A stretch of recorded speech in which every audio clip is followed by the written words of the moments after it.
Það sem að kannski var öðruvísi á mér heldur en mörgum öðrum var að ég var alltaf í sveit á sumrin. Ég var 10 ár í sveit, í Skarði í Landsveit hjá frændfólki mínu þar. Og þar lærði maður bara vinnusemi, líka líklega einhverja stjórnsemi. Allavega að segja strákarnir sem ég var með í sveit að ég hafi vakið á morgnana með stunguskóflu. Ég man nú ekki til þess en eitthvað hefur verið erfitt að láta það vakna. Mínar fjölskylduaðstæður eru svolítið sérstakar af því að maðurinn minn Skoti og hann vinnur við háskólann í Edinborg. Við erum með heimili á báðum stöðum, bæði í Edinborg og í Reykjavík og ferðumst þar að leiðandi mikið á milli. Við eigum eina dóttur sem í skóla á Íslandi núna en hún búin að vera líka í skóla úti. Þá var ég mest að ferðast á milli en nú það maðurinn minn sem ferðast mest.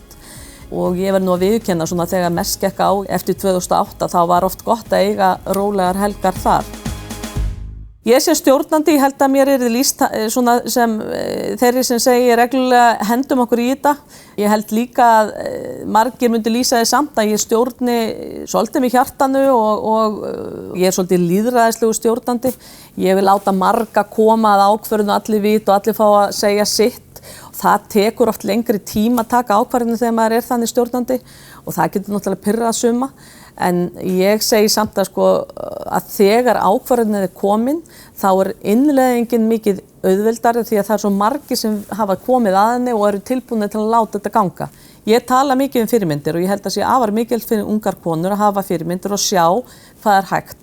Og aðal fyrirmynd minnar kynslóðar Vigdís Finnbogadóttir og ég man þegar hún var að bjóða sig fram þá var ég ekki með kosningarétt en við rákum eiginlega í sveitinni svona litla kosningaskrifstofu fyrir hana og vorum mikið að tala upp hennar framboð. Síðan fór ég með ömmu mína sem var háöldruð á kjörstað og hjálpaði henni að kjósa rétt á þessum tíma þannig að mér fannst ég eiginlega eiga eitt atkvæði.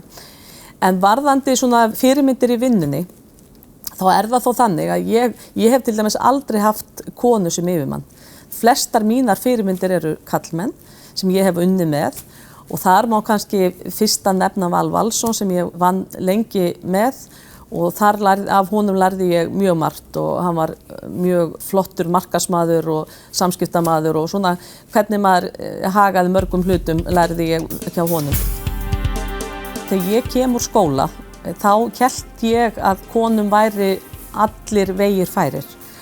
Síðan bara læriru smá saman að það ákveðin hindrun fyrir konur og þess vegna hefur það kannski verið mest svona undanfarin ár og sérstaklega eftir ég komið í þetta starf sem ég núna þar sem að ég hef svona virkilega hugsað að taka smá tíma og hjálpa til ef ég geta. Og ég hef til dæmis verið að mentora bæði konur hérna innanhús og hef fengið frá öðrum fyrirtækjum. Ég held að það sé svo mikilvægt og svona vitir í hvaða átt þú vilt fara. Síðan þarft að taka fullt af skrefum þangað og þú þarft líka að taka hliðarskref til að komast þangað. Ég held að sé svo mikilvægt bara að vera við gufugatið eins og ég segi. Þú veist að þú sért þar sem að einhverja breytingar eru að fara að gerast að þú sért vakandi fyrir því. Það einhver heppni en auðvitað þú þarft alltaf að vinna fyrir þessu. Það kemur ekkert ókeypis í þessum efnum. Þegar þú ert eina konan, til dæmis í framkvæmdastjórn, þá ert þú bara að taka þátt í því andrúmslofti sem þar og þú breytir engu. Það ekki fyrir en, það komin þessi critical mass, að það séu fleiri konur í framkvæmdastjórn eða stjórn, þar sem að mér finnst hlutirnir breytast og ég hef bara reynslu af þessu. Þá ferðu meira að vera bara þú sjálf og það einhvern veginn bara það slaknar á öllu. Fjármálageirinn ennþá mjög karllægur, ekki bara hér á Íslandi, hann enn verri erlendis. Þegar ég að fundum með erlendu bankamönnum þá hitti ég aldrei, og ég get sagt aldrei konu.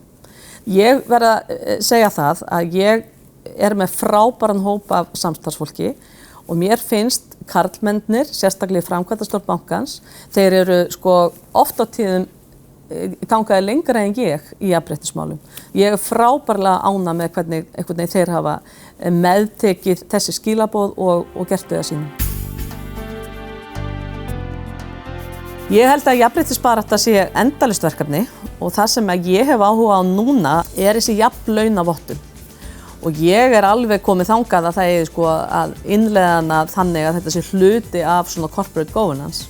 Þannig að stjórnhættir fyrirtækja myndu þetta vera hluti af því og endurskoðendur fyrirtækja vera að tryggja það þessi hlutir væri í lagi.